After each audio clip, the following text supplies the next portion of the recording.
o poder do Espírito Santo foi o que eles estavam querendo.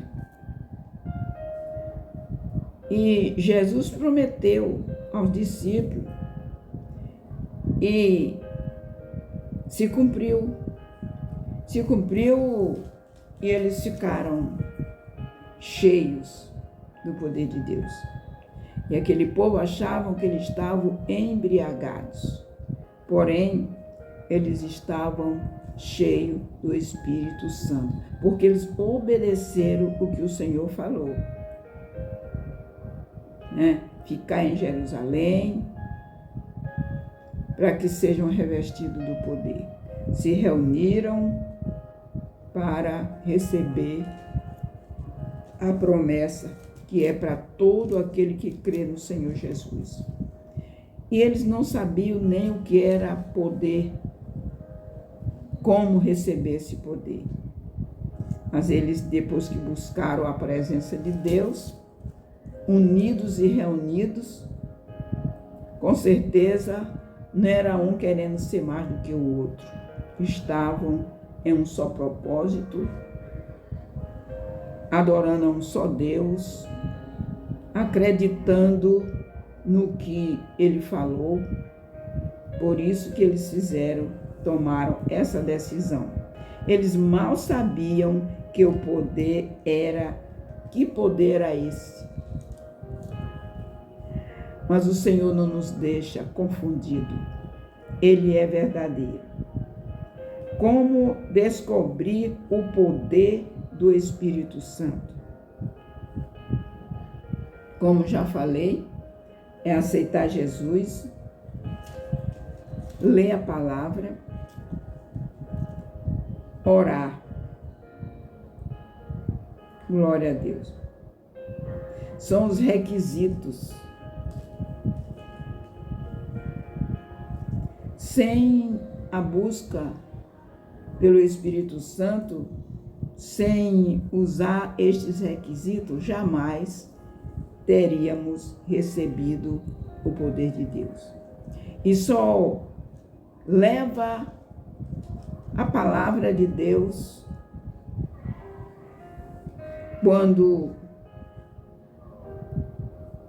estamos convictos que servimos a um Deus todo-poderoso, a um Deus inabalável. E aqui nós vemos quando os discípulos, os demais, se dispuseram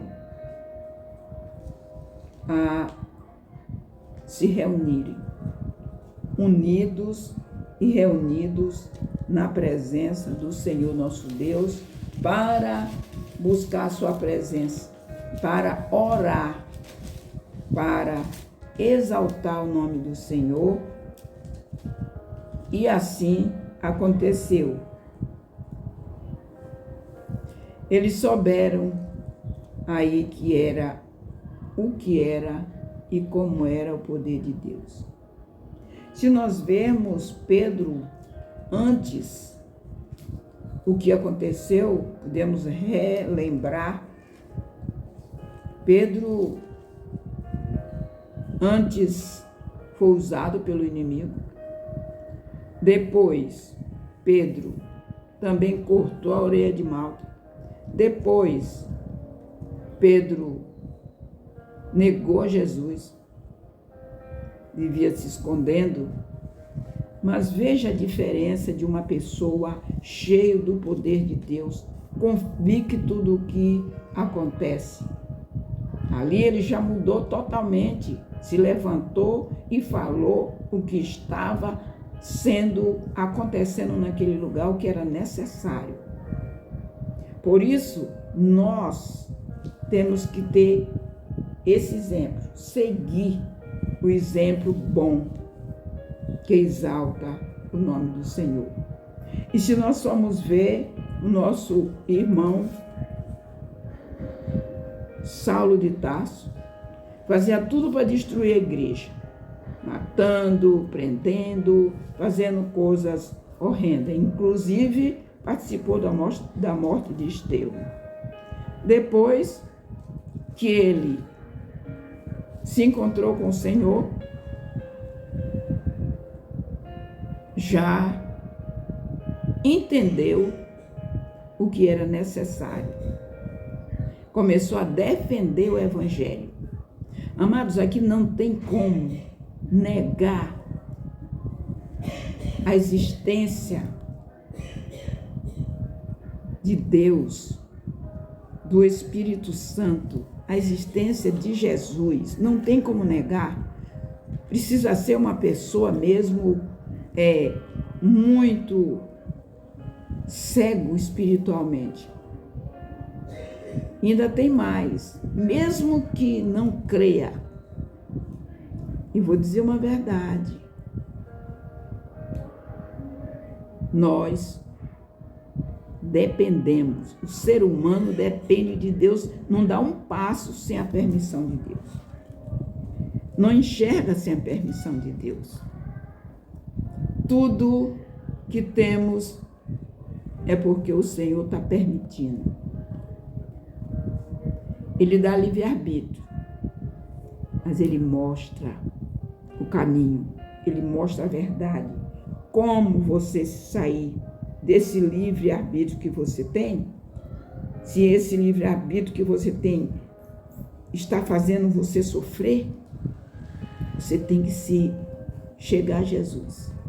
Você precisa ser moldado pelo Espírito Santo para que você faça o certo. Ter livre-arbítrio, mas para fazer as coisas certas. Se achegar a Deus e ver a diferença de um homem com Deus e um homem sem Deus. Por aí você já vê que não tem como negar que Deus é Deus, que o Espírito Santo está conosco aqui, nos fazendo lembrar de tudo que foi ensinado, que é ensinado na palavra. Eu quero agradecer a Deus por esta oportunidade. Também quero orar, porque é preciso. Deus Pai, Deus Filho, Deus Espírito Santo. Neste momento, no nome de Jesus, eu quero apresentar todos quanto irão ouvir esta palavra. Orar por todos que vão ler a palavra e pesquisar para que venham se conscientizar. Todo o livro de Atos fala profundamente na presença do Espírito Santo. Jesus foi levado ao céu, mas ele disse: eu vou e enviarei o Consolador. O Consolador é o Espírito Santo. Se você quiser ele, busque. Ah, mas eu ainda não aceitei Jesus. Ele te ouve. Peça que ele vai te dar o meio de você se chegar e conhecer ao Senhor. Ele te ouve, ele te sonda, ele te conhece. No secreto, converse com ele. Ele está pronto para te ajudar. Porque ele não quer que você vá para o inferno. Ele não quer que você vá sofrer sem saber da verdade. Você precisa da verdade. Nós precisamos falar essa verdade, porque ninguém vai para as trevas sem saber que Deus é Deus. Por mais que não aceite, mas fique consciente que sem Deus você não tem outro meio para ser feliz. Feliz verdadeira, felicidade verdadeira é com Cristo. Que Deus e Cristo nos abençoe e nos guarde hoje e sempre. Que a mão do Senhor esteja sobre nós, para nos guardar, nos proteger, nos dirigir. É no nome de Jesus que eu peço estas bênçãos. Amém.